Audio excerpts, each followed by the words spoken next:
¿Qué tal, amigos? Muy buenas tardes. Estamos en un programa más de Desde la Orilla. Un servidor, Omar Roldán, les da la más cordial de las bienvenidas. Y bueno, estamos en un pequeño estudio haciendo esta grabación, esta entrevista de hoy. Y vamos a proceder a quitarnos el cubrebocas para que sea un poco más cómodo el asunto y no se oiga muy feo el audio. Entonces voy a proceder a quitármelo. Nuestro invitado también le pedimos que se lo quite para estar un poco más libres.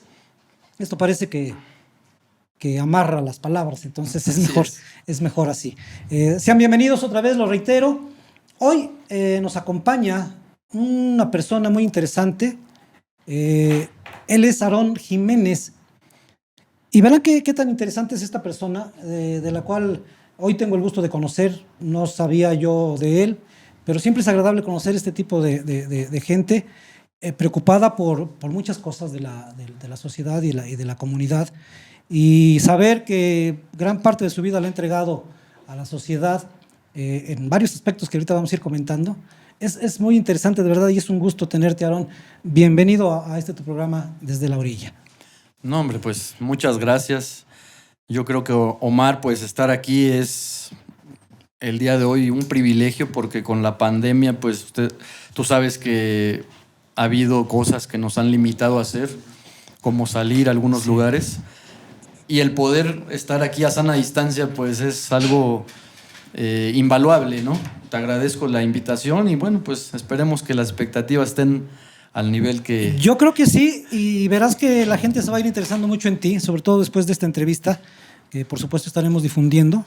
Y porque a veces uno camina por la calle o sale a hacer sus actividades normales, digamos, cotidianas, no ahora, mucho menos ahora con lo de la pandemia, pero en general sale uno a hacer sus actividades y se ha perdido en Tulancingo, creo, esa sensación de que se conocen las personas. O sea, como que la ciudad ha ido creciendo mucho, la región ha ido creciendo mucho, y creo que a veces incluso yo me he sentido un poco como fantasma, ¿no? Es decir, cada vez me conocen menos gente. Hace unos años, hace unos 20 años, salías a la calle y todo el mundo te saludaba, ¿no? O gran parte de la gente sabía quién eras o te conocía. Hoy es más complicado, y por eso siempre es importante tener esta forma de conocerse, este medio, y promover a personas como tú. Muchas gracias. Ingeniero de profesión. Así ingeniero es. Industrial, egresado del TEC o del campus en Pachuca del TEC de Monterrey, ¿cierto? Es así. Cuéntanos un poquito sobre eso. Sí, fíjate que el comentario que estabas haciendo, yo recuerdo mucho que mi mamá me llevaba cuando era niño por el centro de Tulancingo y no me gustaba. ¿Y por qué no me gustaba? Porque cada esquina me detenía. Cierto. Cada esquina. Cierto. Y decía, señora, ¿cómo ha estado? Y mi mamá se detenía y la saludaban. Es totalmente cierto lo que estás diciendo. Y bueno, a través de los años eso ha ido cambiando. Y fíjate que, pues sí, tuve la oportunidad de estudiar una ingeniería industrial. Obtuve una beca en el TEC de Monterrey, en Campus Hidalgo, en Pachuca. Entonces, bueno, pues terminé la preparatoria aquí en Tulancingo. Y ahí te va otra anécdota. Me dice mi papá, busca universidad, ¿a dónde vas a estudiar? Ya sabes, como joven echado para adelante, que quiere uno como lo mejor y salir adelante, me puse a investigar y de repente encuentro que el TEC de Monterrey era lo mejor que había, ¿no? Y le digo a mi papá, ¿sabes qué? Ya sé dónde quiero ir. Quiero ir al TEC de Monterrey. No, hombre, tú, ¿dónde crees? ¿Cómo crees que va a ser posible? O sea, es una escuela muy cara. Sí. Pues, ¿sabes qué, papá? Y digo, le mando un saludo a mi papá, pero le dije, si no es ahí, no quiero estudiar. Tipo berrinche, ¿no? Sí. De joven. Y pues mi papá, yo creo que me vio tan decidido que dijo, bueno, pues no puedo pagarlo, pero si tú consigues una beca, pues vamos a ver cómo le hacemos. Y fíjate, Omar, que me aventuré, fui al TEC de Monterrey, hice papeles, hice examen, quedé, o sea, fue muy satisfactorio. Me dan una beca y llego con mis padres. ¿Qué creen? Ya está aquí la beca. Y en ese entonces recuerdo muy bien que ven la beca y dicen, pues con todo y beca no se puede tampoco. Entonces me dicen, no, hijo, pues qué bueno que la obtuviste, pero pues está la cosa complicada, ¿no?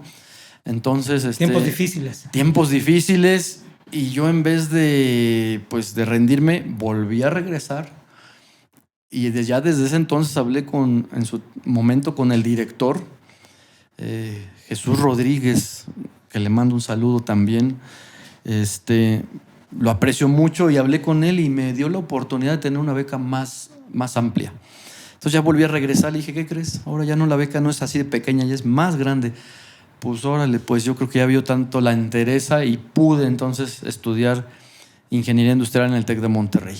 Creo que esa es una de tus características que empiezo a reconocer en ti, ese ímpetu, esa fuerza, esa decisión de ir a buscar las cosas y en su mayoría lograrlas, ¿no? Sí. Pero antes de la prepa estuviste en otra parte, estuviste en el estado de Guerrero, en Acapulco, me comentabas antes en la sobremesa, antes de la entrevista. ¿Cómo fue esa estancia allá? Fíjate que la recuerdo con mucho cariño. Mis padres se trasladan a Acapulco por cuestiones laborales. Y pues yo era muy niño y me llevan para allá para estudiar el kinder, la primaria. Y antes de terminar la secundaria ya me sentenciaron que tenía que volver a Hidalgo. ¿Cómo lo viví? Pues te puedo comentar que el día de hoy tengo, yo creo que más de 10 amigos, imagínate, del kinder que conservo, que ahora con las redes sociales pues sí, es muy fácil. Nos volvimos a encontrar y platicamos como si fueran esos tiempos. Entonces yo lo viví, una niñez sana, muy bonita, de muchos recuerdos, pero sí también ya comenzaba a verse la delincuencia, comenzaba a verse los problemas de drogadicción. Algunos de mis amigos, que seguramente van a ver la entrevista, pues cayeron en problemas de drogadicción. Y después de muchos años, yo ya entendí por qué mis padres me dijeron, ¿sabes qué? Tú terminas la secundaria y te regresas a Tulancingo, a Hidalgo, a estudiar con más calma, con más tranquilidad, te vamos a alejar de estos problemas. Y yo no lo entendía en ese entonces, ¿no? Y ahora lo entiendo, entonces lo recuerdo con mucho cariño, toda esa parte. Claro. ¿Cómo era el puerto, aparte de estas situaciones que empezaban ya a fomentarse o a surgir? ¿Cómo era ese Acapulco? ¿De qué año estamos hablando más o menos? ¿Y cómo era? Para ti, ¿cómo veías Acapulco? Pues imagínate, te estoy hablando de hace 38 años, sí, ¿no? Hace 35, 38 años más o menos. Acapulco se dividía en ese entonces en dos, básicamente, que era lo tradicional y lo que era lo turístico, ¿no? Y pues desde luego uno cuando vive allá, pues lo que hace es lo que tiene el régimen, ¿no? De irte, levantarte, ir a la escuela, regresar, a comer, estar en la casa, hacer la tarea y realmente es como vivir pues en cualquier otro lugar. ¿Cuál es la diferencia? Pues que Acapulco tiene vida de día y vida de noche. Claro. Y la parte turística pues es totalmente diferente, pero esa parte nosotros no la... sí, a eso me refería básicamente. No la disfrutábamos al día a día. El asunto es que en lugares como Acapulco o como cualquier parte del mundo, la Ciudad de México, digamos, como que la gente de ahí, pues, o la que vive cotidianamente ahí sus actividades, no es para ellos la ciudad prácticamente, ¿no? Siempre es correcto. Es para gente de fuera, ¿no? Así se comporta Acapulco. La gente que vive allá, ellos hacen su vida normal en una ciudad normal, es más, alejados incluso hasta de la playa, y van de vez en cuando, fin de semana o cada 15 o cada mes a la playa. Claro. Pero bueno, yo creo que esas zonas también, pues, la parte económica, pues están diseñadas para turistas, ¿no? Que vienen a gastar o que van a gastar. Entonces, pues lo vivimos muy tranquilo, pues éramos niños, no podíamos salir solos. Que además es una ventaja ser niño. No, claro, imagínate, en ese entonces vivíamos en un lugar donde había un patio grande y en ese patio grande salíamos a jugar fútbol. Claro. En ese tiempo jugar fútbol y luego ahí el voleibol. Ahí en la secundaria en Guerrero se practica mucho se practicaba mucho el voleibol a buen nivel. Digo, me tocó por ahí jugar incluso en primera fuerza, ¿no? Mira, voleibol. qué interesante eso. Y cuando me vine para acá, para Hidalgo, pues el voleibol está con muy bajo nivel. Sí, Digo, ahorita muy pocos. desconozco cómo esté en este momento el nivel, pero cuando yo regresé, el nivel de voleibol era bajo. Pero aquí era el fútbol, claro, y el básquetbol.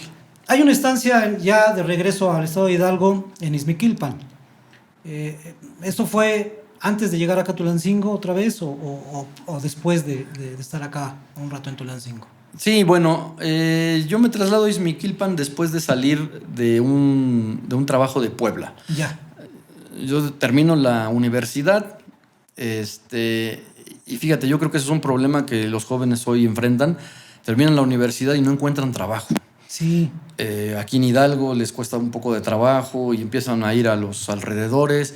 Y yo recuerdo que a mí me tocó eso, y hasta que un día me llamaron, me hablaron de Puebla, de Volkswagen, que bueno, ahí mando saludo a Carlos Bernal, si es que ve esto, uno de los jefes que recuerdo con mucho cariño, que le aprendí mucho, y entonces me trasladé ahí a hacer mis pininos, ¿no? Como ingeniero. Llegué a ser coordinador de producción, llegué a ser el representante de la dirección de Nave 1. Y bueno, fue una experiencia tremenda con la calidad, con la producción y todo. ¿Cuántos años allá? Pues estuvimos casi 6 años, y de ahí salgo, decidimos emprender un negocio, y entonces cuando me traslado a Izmiquilpan, por el calor, mi negocio en ese entonces era del área de los alimentos fríos, y entonces nos fuimos para el lado de Izmiquilpan, que era pues propicio, ¿no? Claro, y la sociedad en Izmiquilpan en ese entonces, ¿cómo era? ¿Cómo era la situación comunitaria allá? ¿Te hallaste pronto? ¿Qué problemas encontraste por allá?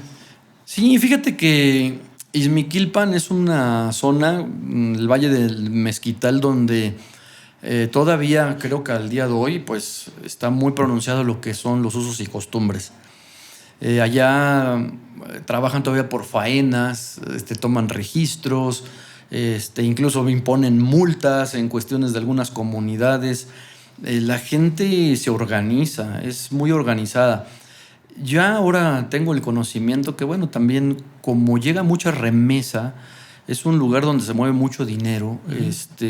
Pues también ya se tienen problemas ahora de delincuencia, ¿no? Pero yo cuando estuve por allá no estaba el problema tan pronunciado.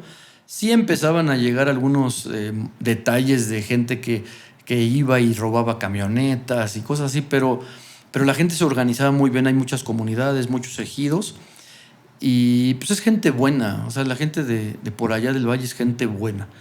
Pero sí, no hay que provocar mucho, porque también son de mecha corta. Son aguerridos, sí. Sí. Son de mecha corta. Así es. Y luego Tulancingo. Es correcto. Pues mira, tuve una experiencia por allá, que más, a lo mejor en otra ocasión te platico con mucha profundidad, pero tuve una experiencia que me hace como replantear la vida y decir, bueno, pues, ¿qué ando haciendo por aquí, no? Vámonos de donde soy. Y regreso a Tulancingo, pues ya tiene muchos años. Ya tengo por acá, pues, 18 años de regreso. Y bueno, nos metimos a las cuestiones del deporte, a las cuestiones de la educación, empezar a hacer un poquito de trabajo con la sociedad, y pues a recobrar y hacer una vida aquí. Ya construí una casa aquí, entonces ya estamos aquí. 3 pasiones tienes. Bueno, sé que tienes 3 pasiones. Una de ellas es la educación, precisamente. Has estado trabajando como docente, más allá de tu profesión como ingeniero. ¿Cómo es el mundo de la docencia en tu caso? ¿Cómo lo observas? ¿Lo has venido observando durante todos estos años? Sí, fíjate, Omar, que mis pasiones, pues una de ellas, como dices, es la educación. Voy a cumplir 21 años en la docencia. En la docencia. Ya es una vida, siempre en el área de física, matemática. Un poquito estuve en la cuestión logística, administración, hasta computación. Cuando empezaba, informática. Informática, sí. Fíjate que la he ido viviendo, he ido avanzando, ¿no? Evolucionando con la educación, he ido aprendiendo. yo recuerdo que cuando todavía era estudiante empecé a dar clases y pues yo estaba muy avanzado, muy avanzado con la tecnología. Los chicos de ese entonces pues no sabían a veces ni encender una computadora, ni conectarla. Las redes sociales empezaba lo que se llamaba el Telnet, el ICQ, o sea, redes muy básicas. Veíamos el MS2 en ese entonces, por ejemplo.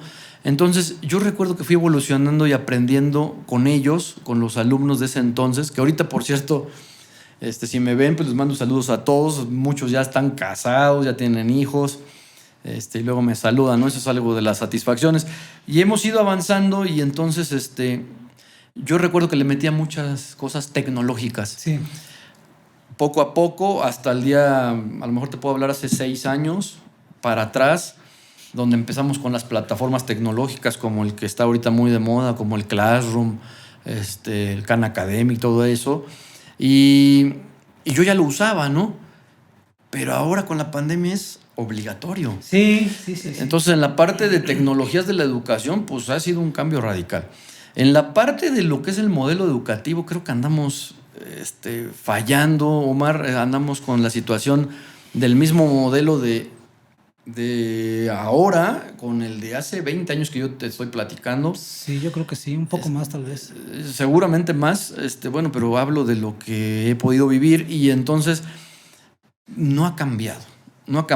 Se hizo un intento estos años atrás con el presidente que pasó, Peña, para un nuevo modelo educativo que, bueno, ahora ya lo volvieron a quitar, que no podemos hablar de que era bueno o malo, simplemente creo que no era adecuado. Ya. Ni tenerlo ni quitarlo. Yo creo que se necesita una reingeniería completa en la educación. Ya decía Mandela, ¿no? La educación es el arma más poderosa para cambiar el mundo. Sí. Tenemos que darle mucho énfasis. Bueno, la palabra a lo mejor no es la adecuada, copiar, pero sí seguir algunos países que han tenido éxito, ¿no? En la educación y tropicalizar a nuestra cultura, a nuestra región, con medios tecnológicos, pero también con medios educativos. Y hemos perdido mucho, ¿sabes qué? La parte de los valores. Desde aquel entonces que quitaron el deporte, que quitaron el civismo, empezamos a perder mucho. Empezamos Sí. a tener alumnos que desconocen su identidad. Empezamos a tener alumnos que no practicaban deporte, que se la pasaban o que se la pasan en los medios electrónicos, porque las redes sociales sí fueron evolucionando mucho y las fueron cooptando, ¿no? Y en el caso de la tecnología, pues lo mismo. Ahora, ¿qué hacemos para entretener a un niño? Claro. En lugar de darle una sonaja, le estamos dando un teléfono celular. Entonces, la educación, pues... ¿Considerarías entonces que mucho del asunto del, digamos, llamémoslo retraso educativo en México, definitivamente tiene rasgos de culturales? Es decir, ¿será necesario cambiar un poco la cultura del mexicano en ese sentido? ¿Qué crees? Yo creo que la respuesta es mucho más profunda. La cultura, yo creo que ahí ha estado y seguramente va a estar siempre. Pero aunque tuviera algunos puntos de vista que pudiéramos analizar, yo creo que no es por ahí. Yo creo que hay otros aspectos que son que atañen más como a lo social, a lo político y pues desde luego a lo tecnológico, ¿no? Los usos y costumbres no tendrán que ver en ese sentido también, en esa no posibilidad de adaptarse prontamente como otros países. ¿O será que nos llegó de sopetón toda la situación tecnológica y no estábamos preparados para ello? ¿Estamos en este momento ya preparado el país para eso? Mira, a veces la preparación la vas obteniendo pues conforme se te van presentando las circunstancias, y México pudo haber no estado preparado, pero el día de hoy yo creo que tenemos gente muy capaz y muy preparada como para afrontar ese tipo de situaciones. Más bien donde yo creo que estamos atrasados es lo que te decía, es en la cosmovisión de la cuestión política con referencia a la educación. Es muy importante esa parte, porque darle un auge y un sentido educativo para que nuestros pues hoy jóvenes y posteriores profesionistas que van a estar soportando el país, pues tengan rumbo. ¿Cuántas veces no hemos escuchado que un excelente pues, deportista, un excelente ingeniero, químico, lo que sea, de alguna profesión, se lo llevan a otros países? O si no se lo llevan, ellos lo que hacen es buscar salir del país. Tendría que haber nuevos políticos con nuevas características, con otras características, con esta situación de comprender el mundo y el país de otra forma en respecto a la educación. Pero desde luego, mira, yo estoy convencido que la educación es un pilar fundamental. Y si estoy convencido de eso, bueno, pues lo que yo pediría mínimamente es de que esté los personajes que van a dirigir los rumbos de un lugar, de una región, de un país, pues que estén preparados, ¿no? Que tengan experiencia en diferentes aspectos de la vida, y no porque tener una carrera sea como lo máximo, no es por ahí el asunto, sino porque le permite tener otra visión y la toma de decisiones se hace con base en argumentos más sólidos, ¿no? Te permite una investigación, te permite tener una claridad para las decisiones. Entonces, definitivamente, nuevos políticos, sí, que se involucren los jóvenes desde mucho antes, ¿no? A la política. Tú le preguntas ahorita a un joven de la preparatoria, oye, ¿te gusta la política? Y te va a decir que no. Y lo peor es de que ya hemos repetido muchas veces la historia de la política es un asco y la política es sucia y es cochina. Y bueno, hay otras definiciones que no me atrevo a decirlas, pero tenemos que cambiar esa realidad porque sí necesitamos políticos con su amplio sentido del servicio, ¿no? La política es el arte de servir. Hace rato te decía también en la sobremesa, de repente hay mentiras, ¿no? Que se hacen verdades de repetirlas muchas veces, pero imagínate el grado de una mentira que pudiera ser si el político no está preparado y tiene una realidad diferente a la que no es del mundo, ¿no? Una reeducación en esas cuestiones de lo político o con esa mirada hacia lo político, podría ser una reeducación en los jóvenes. Reeducación en la política, definitivo, en la economía, en cómo manejar las finanzas, en los valores, en el civismo y en el deporte. ¿Qué papel juega ahí la familia? Es decir, ¿cómo hacer nuevos y mejores políticos sin la familia? Sí, definitivamente. Mira, Omar, la persona tiene diferentes ámbitos, ¿no? Y cuando uno habla de educar a alguien, no solamente es la responsabilidad de la escuela. Claro. Yo creo que una arma fundamental para educar es el ejemplo. Y el tiempo que más tiene una persona es en la casa. Entonces, regreso a la pregunta. Si tú me dices, la familia es importante, importantísima. Y no hay escuelas para ser padres.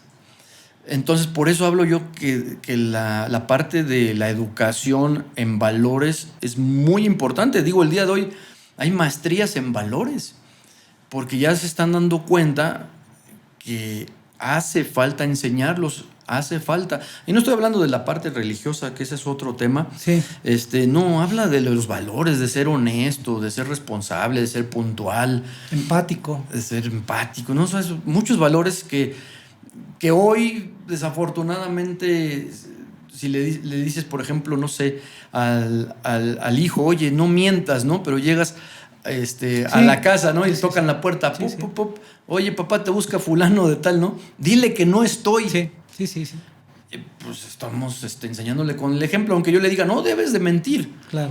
Pero si yo hago una acción, pues estoy enseñando. El ejemplo arrastra, ¿no? Así es. Y el ejemplo seguramente es el bastión para la enseñanza y para la educación. Así es. Sin duda. Mencionabas también el deporte. Sé que eres deportista también. ¿Has practicado algún deporte en específico o varios? Aparte del voleibol que ya habías mencionado en Acapulco. Sí, fíjate que esa pregunta está buena porque me recuerda muchos aspectos. Siempre he estado cerca del deporte. Te comentaba, practiqué voleibol, digamos, en tiempos por ahí de la secundaria. Regreso a Tulancingo en la preparatoria y practiqué fútbol. Practicaba yo de niño, pero era un juego pues de niños, ¿no? Sí. Y acá lo hice más organizado el fútbol. Un poquito el básquet, pero ahí me retiré cuando me dieron un codazo. Creo que para la estatura no era lo mío para el básquet. Jugué un poco vóley y también judo. Taekwondo en un tiempo.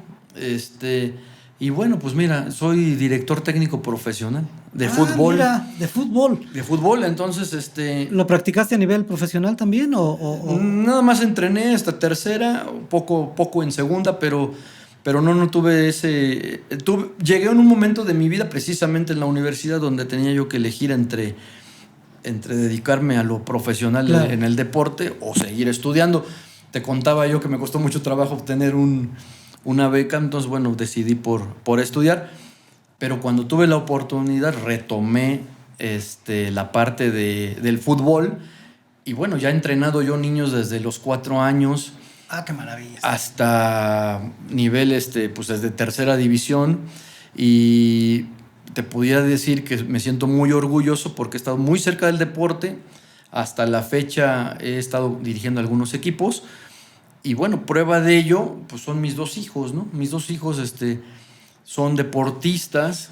Mi hijo desde los 10 años está practicando el fútbol a nivel, pues a buen nivel, fuerzas básicas, y ahorita está en sub-17 profesional. ¿En qué equipo se puede saber? Él, sí, él está en el Pachuca. Mira. Está en el Pachuca. Y mi hija, bueno, tuvo una temporada también en esa parte del Pachuca, pero ahorita por la pandemia hubo un poquito se detuvo la parte femenil, pero ella también desde los 4 o 5 años ha estado en el fútbol. Entonces, por eso te hablo y defiendo muchísimo el deporte para la educación y para los ámbitos. Es bien interesante eso. Porque soy un testigo de lo que sucede en la familia, de lo que sucede en los niños, en los jóvenes, en el aspecto emocional, en el aspecto psicológico, en el aspecto social, y desde luego pues ellos van creando una madurez que les permite tomar mejores decisiones. Claro. Y que los aleja de cualquier otra situación de vicios o algún problema de los que tenemos muchos, ¿no? Sí, de los que salen continuamente. Entonces, esos 2 bastiones son muy interesantes. Cuando tú mencionas educación y luego mencionas deporte y los juntas, hay un enfoque inmediato hacia la sociedad. Así es. Eso es bien importante porque quizás esa parte precisamente de visión social les ha faltado a muchos políticos en la historia de nuestro país, ¿no? Entonces, me parece muy interesante de tu parte esos bastiones que tienes y bueno, proyectarlos, además como los has proyectado, tanto en lo educativo, tanto en la formación educativa como ingeniero, como en el fútbol como director técnico. Entonces, hay 2 bastiones ahí de crecimiento y de ir formando gente, ¿no? Con otra mentalidad, con otra forma de ser. Eso es bien importante y creo que eso es la base ya de un cambio poblacional o en la población, ¿no? ¿Cómo lo ves tú? Sí, fíjate que en mi experiencia, el tener la oportunidad de estar con jóvenes que tienen el día de hoy un montón de problemas en casa y de otros tipos, y como hablábamos, ¿no?, de los problemas que hay en las cuestiones educativas, el deporte para mí ha sido un eslabón importante de comunicación. Y te lo pongo más sencillo. He tenido la oportunidad de dirigir, por ejemplo, el equipo representativo de la institución donde laboro, y entonces pues me ha tocado alumnos que les doy clases matemáticas y que de repente no quieren o no tienen la actitud de aprenderla, ¿no? Pero al mismo tiempo están entrenando conmigo fútbol. Entonces, se abre un camino un canal de comunicación diferente, sí, muy importante, y que me ha permitido accesar a emociones diferentes que tienen y motivarlos para que les pueda entrar la parte de la educación, en este caso las matemáticas.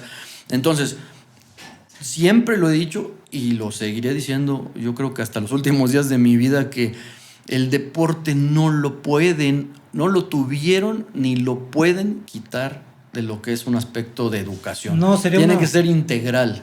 Sería una mutilación terrible, claro. Sí, pero el día de hoy está muy alejado. Ahorita está educación física y levanta el brazo y esto, y el tazoleo y marcha y eso es fastidioso para los chicos.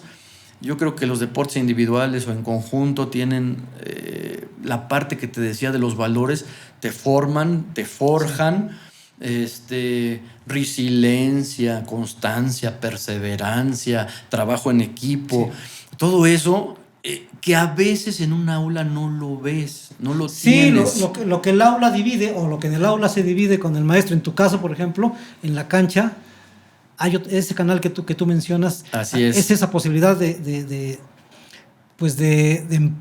ser empáticos, sí, de empatar las cosas, y entonces se abre una ventana interesante por ahí, ¿no? Sí, permíteme, me regreso tantito a la pregunta que creo que me desvié también.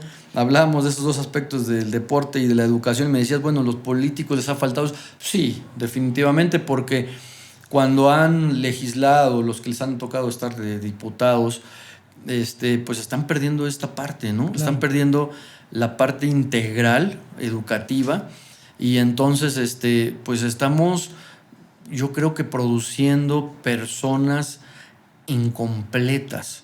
Y digo, es bien arriesgado decir esa palabra, pero pues a algunos les faltan las emociones, a algunos les faltan los valores, a algunos les faltan los conocimientos. Entonces, no, yo creo que sí, pues necesitamos políticos preparados, con amplia visión y que puedan integrar como estos dos aspectos, otros más, desde luego, no me cabe la menor duda, como te decía, como el aspecto económico, el aspecto de civismo que nos hace falta, pero bueno, integrar todo en un nuevo modelo, un nuevo proyecto, ¿no? Yo creo que sí. ¿Tú considerarías tu profesión, la ingeniería y la docencia, aunado con el deporte, como un arte? ¿Se le pudiera llamar arte a eso también? ¿A lo que yo hago? Ajá. Y sobre todo a lo que expones y a lo que... Si lo analizamos desde el punto de vista que el arte tiene la manera de expresar tus sentidos y con sensibilidad, pues te podría decir que sí. Pero creo que estaría yo muy lejos de considerarme un artista. Más bien me considero un apasionado, ¿no?, de lo que hago. Es que mira, curiosamente, y te asalté con esa pregunta, sí, porque de inmediato me vino a la mente una frase de un filósofo griego, ¿no?, de Aristóteles, que decía que el arte es todo aquello que se hace bien, pero que además de hacerse bien, crea o propicia un beneficio para la comunidad. Y eso es lo que él consideraba como arte. No la obra de arte en sí, sino el arte como actividad. Ok, bajo esa perspectiva, pues sí. Me vino a la mente eso y me parece interesante, por eso te lo considero que sí, todos seríamos entonces en algún momento de nuestra vida artistas. No, tendríamos que serlo. Tendríamos que buscar serlo, ¿no? Sí, claro. Buscar serlo y pues hacerlo con mucho corazón, meterle mucha alma, meterle mucha fuerza, muchas ganas, ¿no? Claro. O sea, para todo lo que uno hace. Sí. Bueno, también sé que has estado viajando mucho durante tu vida. Bueno, ya desde niño tu primer viaje fue al estado de Guerrero, y creo que posteriormente vinieron otros viajes. Sé que has estado también viajando por el estado, que conoces la gran mayoría o todos los municipios, y además otras ciudades del país y otras ciudades del mundo. Cuéntanos un poquito de todo este bagaje que tienes de turista o de sí, conocedor de... Fíjate, Omar, que he tenido la oportunidad de conocer todo nuestro estado, que es bellísimo, el estado de Hidalgo, porque tuve un acercamiento con la función pública, lo que es el servicio público. Llegué a una dependencia de gobierno, el Registro Agrario Nacional, en el cual inicié, pues digamos, desde abajo, ¿no? Inicié ahí como un apoyo técnico y luego fui escalando ser jefe, luego subdelegado y luego me quedé un tiempo como responsable de la delegación y eso me permitía pues viajar y conocer, ir a resolver asuntos en los diferentes municipios del estado y pues darte cuenta de la realidad, ¿no? De la realidad, por ejemplo, aquí de la sierra, ¿no? De la Sierra Otomí, del Valle del Mezquital. Tan manoseada, ¿no? A veces, ¿no? Tan políticamente, manoseada, sí. Exactamente. Pero en todos lados me encontré gente buena donde te invitaban a desayunar, a comer y podías platicar con ellos.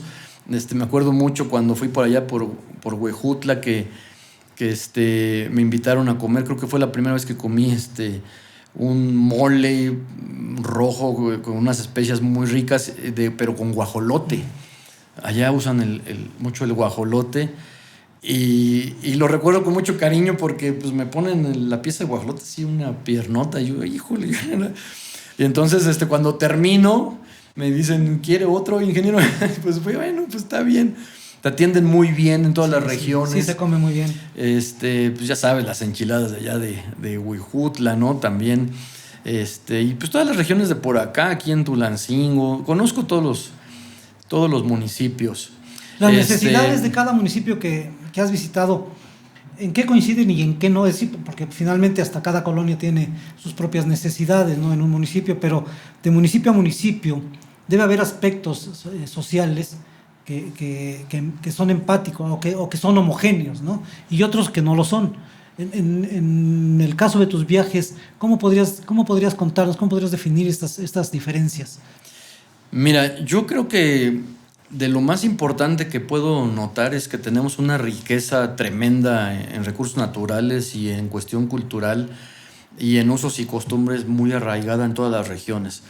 Por un lado. Por otro lado, que sí está nuestra gente del estado, pues de repente lastimada, ¿no? Y como bien lo decías, he tenido la oportunidad de comparar a lo mejor con otro país que hemos ido a visitar. Y cuando has estado allá o cuando he estado allá, pues lo que sucede es de que pues extrañas cosas de México. Claro. Inmediatamente, extrañas pues los frijoles, extrañas el chile, las tortillas, extrañas la calidez de las personas, extrañas la manera tan hábil de resolver un problema, ¿no? Nosotros ponemos un alambre y resolvemos algo.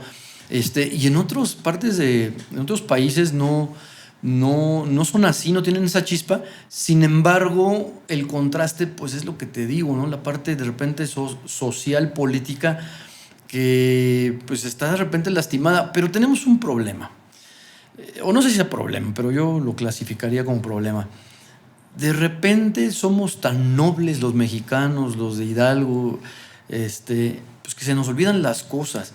La parte de la cultura, de la educación que venimos platicando, nos hace tener una corta memoria de la situación y de repente la historia no la tomamos a tiempo presente para aprender y mejorarla. De repente nos engañan y llega otro proceso o llega otra situación y se nos olvidó que nos habían engañado de alguna u otra manera y volvemos a caer. Sí. Ese rasgo también lo he visto en algunas regiones, pero creo que todo va como ligado. Pero definitivamente te pudiera decir que México, pues como México no hay dos, como el estado de Hidalgo, pues es hermoso, ¿no? Y Tulancingo, pues qué te digo. Sí, y qué bueno que mencionas Tulancingo para caer ahí. Bueno, antes de llegar a Tulancingo, me gustaría saber tu perspectiva histórica, sociopolítica del estado de Hidalgo.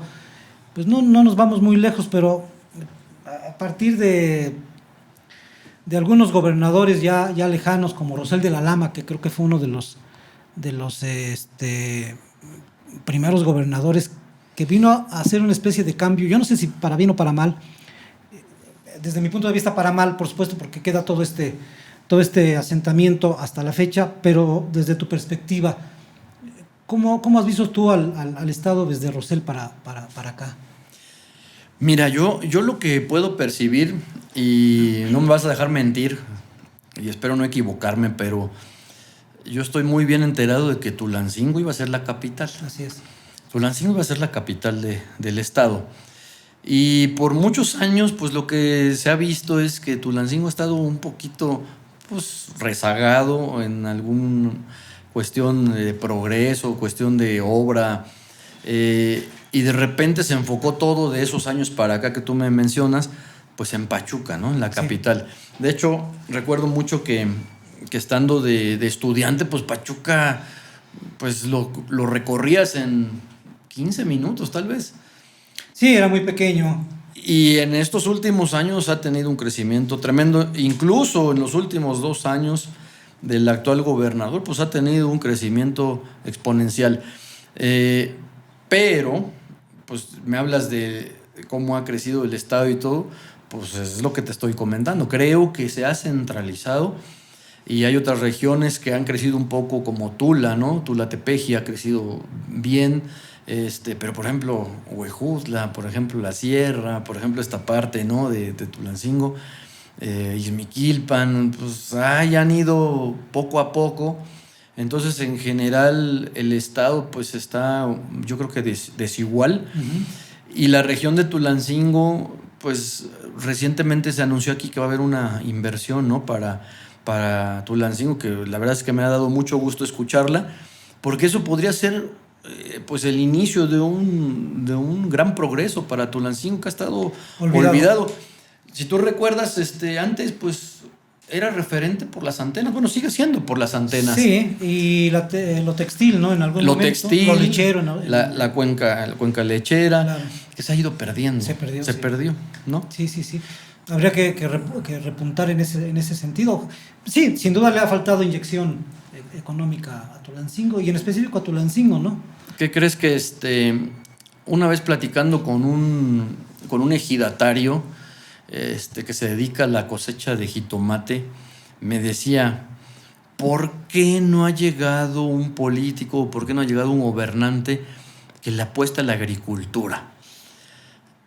Y yo de momento me quedé pues en silencio, reflexioné unos segundos y le dije, bueno, ¿por qué lo dices? Aunque yo ya empezaba a reflexionar, pero dije, bueno, ¿por qué lo dices? Dice, porque de ahí inicia todas las cadenas y si empezamos desde la tierra, desde el campo a generar, todo lo demás se va ligando poco a poco y vas generando. Y yo me quedé pensando, pues Tulancingo tiene un montón de terreno. Tiene muchos ejidos, tiene parte agricultura, pero de repente la gente, ¿qué es lo que hace? Pues ya la deja de trabajar. Sí. Ahorita el impulso, por ejemplo, de los invernaderos, como el jitomate que estábamos platicando, pues le ha estado dando a la región, por ejemplo, de Santana, un impulso tremendo, ¿eh? Y si eso se sigue manteniendo, en unos pocos años pudiéramos recobrar un poderío económico en la parte de agricultura muy interesante. Y ahí va la hilación de la pregunta. Los jóvenes, ¿cómo ves a los jóvenes de Tulancingo y de la región? ¿Qué posibilidades tendrán o qué posibilidades tendremos nosotros de poder enseñarles algo y que ellos en algún momento pudieran ser empáticos con toda esta visión, ¿no? Fíjate que yo creo que la gente que está ahorita dirigiendo algunos aspectos precisamente de la área educativa, hemos tenido algunos detalles con la visión. Te voy a decir por qué. Y ahorita regreso a contestar la pregunta. Sí. Estamos poniendo, porque tiene una situación Tulancingo donde se han concentrado algunas universidades, pero lo que he observado es que de repente no le están dando, por ejemplo, el enfoque de las carreras que se ocupan en la región. Y entonces pues tienen que estar yendo incluso por acá para Apan, se tienen que ir para Pachuca, se tienen que ir para otros lados. Entonces, regresando a la pregunta, ¿qué pasa con los jóvenes? Pues lo que pasa es que no le estamos dando las oportunidades de cosas interesantes para que desarrollen en la región. Entonces ellos tienen que emigrar. Si nosotros vemos una visión de futuro que puede ser la agricultura, por ejemplo, un detonante, pues ¿qué tendríamos que estar formando, no? Claro. Pues a unos agrónomos o unos expertos en esas áreas. Y nos estamos atrasando en eso. Estamos dando aquí, por ejemplo, una carrera en logística. ¿A dónde van a trabajar aquí en logística? Todavía me dijeras textil.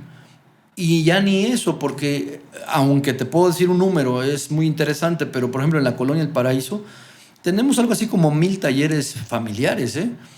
O sea, sí pudiera caber una carrera textil para darle una tecnificación y profesionalización a las familias del ramo textil, por ejemplo.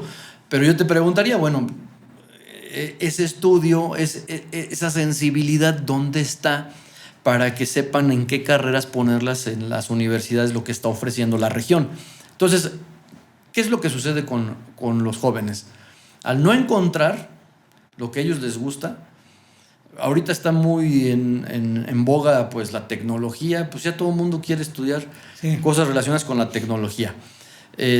Hay unos que conozco chicos, exalumnos míos que estudiaron, por ejemplo, la cuestión aduanal, ¿no? Pues aquí no hay aduana. O que estudiaron para administración de empresas, ¿no? ¿Dónde están las empresas de la región? Relaciones exteriores, ¿no? Relaciones exteriores, internacionales, ¿no? ¿Por qué no mejor, yo diría, una técnica a lo mejor para la cuestión de la industria del queso? Sí, por supuesto. ¿Por qué no para la agricultura? ¿Por qué no para la cuestión a lo mejor de la cultura, del comercio? O sea, yo creo que esa parte... Entonces los jóvenes, ¿qué pasa? Pues andan desorientados, y pues yo me atrevería a decir que olvidados, y bueno, no me quiero meter en Honduras, pero el día de hoy, pues imagínate, les regalan dinero, les están regalando dinero sin un enfoque bien pensado, diría yo. Digo, no quiero meterme mucho en Honduras, pero claro, sí siendo un crítico objetivo, desde mi experiencia, sí. Que ese dinero, pues sí puede ser un apoyo, pero tendría que estar muy enfocado. Sí, porque si no se vuelve casi inútil. Se vuelve inútil. Así es. Y está el otro polo, los ancianos, las personas de la tercera edad. ¿Dónde están cómo ves tú a la tercera edad de la región de Tulancingo? Ya no son capaces de aportar nada. ¿Dónde están? ¿Quién les hace caso? ¿Cómo se mueven ese tipo de personas? Tenemos un grave error de pensar que la gente de la tercera edad, como se le llama, pues no son productivos o ya no aportan nada. Yo creo que incluso cuando rescatas la parte de la vida indígena, la parte de los usos y costumbres, pues al que le preguntan es al más viejo, ¿no? Al de que tiene más experiencia. Hay hasta consejos de ancianos que se forman, ¿no? Y digo, si ponemos a buscarnos en internet, le ponemos la palabra sabio, pues va a salir una persona canosa, probablemente barbona, de pelo blanco, sí. Que es como una característica. Y estamos cometiendo el error de no obtener la experiencia que ellos tienen, pero lo más triste es de no cuidarlos. Y todo volvemos a caer en lo mismo, Omar, volvemos a caer en lo mismo. Hay un dicho muy popular, muy duro, ¿no? Cría cuervos y te sacan los ojos. Y es bien triste que de repente, pues los ancianos hoy, algunos son víctimas de sus propios hijos, ¿no? Sí. Otros pues, son víctimas de la sociedad, otros de las enfermedades, de la falta de oportunidades, de la irresponsabilidad también de algunos políticos, de no darles los espacios, de los diputados, de no legislar lugares o leyes propicias para la cuestión laboral. Una persona, yo creo que deja de ser productiva cuando deja de trabajar, porque el no hacer nada, ellos empiezan como a tener otra visión distinta y empiezan a sentirse que no son útiles. Pero mientras están activos... Sí, y por ahí va mi pregunta, porque tanto para los jóvenes como para los ancianos, pues tú sabes que se les está otorgando una cantidad mensual o bimensual, en el caso de los ancianos, que no sé si sea benéfico o no, y que no sé si todos los ancianos tuvieran ese derecho de recibir ese apoyo. Es decir, se hace suponer que el solo hecho de ser anciano ya te da la oportunidad de recibir ese apoyo. Pero yo no sé si todos tengan ¿cómo decirlo? La trascendencia como para recibir un apoyo de ese tipo, y en qué medida ese apoyo provoca lo que tú dices, ¿no? Que se sientan pues de otra manera, que tengan otra visión, que les quiten, en lugar de darles una actividad, les den dinero y entonces los quitan de una actividad, los enseñan a ser más pues a estarse quietos, ¿no? A quietarse. Fíjate que sí, coincido contigo, aunque creo que en el caso de los ancianos todavía es más justificable un apoyo porque precisamente los marcos legales y todo les cierran oportunidades. Claro. Y visto desde el lado de los jóvenes, pues ellos totalmente es lo contrario, ¿no? A ellos lo que más necesitan es que ellos mismos vayan generando las oportunidades. Pero sí entiendo lo que me comentas porque sí, o sea, en el momento que ellos se sienten que no son productivos, pues lo que hacen es pues de repente estar en esa esperanza, ¿no? Pero bueno, creo que no lo podría tampoco cuestionar tanto porque no me queda la menor duda de que hay muchos que lo necesitan. Son sí enfoques creo totalmente diferentes, ¿eh? Habría que entrarle al análisis, ¿verdad? Tener los números de cuántos son, en qué condiciones están, y entonces podría yo atreverme a lo mejor a decirte, ¿sabes qué? Sí, definitivamente no es buena idea, ¿no? Me refiero también, digo, porque hay muchos, la gran mayoría de las personas que se consideran de tercera edad darían mucho por tener una actividad. Sí, claro. Y creo que se sentirían de mejor manera en ese sentido. Yo no digo que a lo mejor el apoyo no, sí, pero quizás también promoverlos para que hicieran otras actividades. Sí, ¿no? totalmente de acuerdo. Yo creo que los dos aspectos, a lo mejor empezar con uno e ir transitando al otro o al revés, ¿no? Ir tratando de hacer las dos cosas. Bien, pues Aarón, es un gran gusto que estés aquí con nosotros, que hayas estado aquí con nosotros compartiendo pues tus experiencias de vida, tus formas de ver las cosas, tu perspectiva de este estado en el que vivimos y del que somos, y sobre todo de esta región de Tulancingo. Yo espero que en otra oportunidad tengamos pues la posibilidad de hablar de otras cosas un poco más quizás más profundas o quizás más de otros ámbitos, y pues agradecerte la estancia en esta entrevista, que esperemos que les agrade a todos, que te conozcan un poco más. Yo estoy muy gustoso de conocerte, lo digo sinceramente, y bueno, que sea un principio de varias sobremesas y de varias charlas que seguramente tendremos. Por hoy quiero agradecerte infinitamente el que hayas estado con nosotros. No sé si quieras decir algo para finalizar, y te agradezco nuevamente. Sí, Omar, pues lo primero, pues ya sabes, agradecer la oportunidad pues del tiempo a las personas que nos están escuchando claro.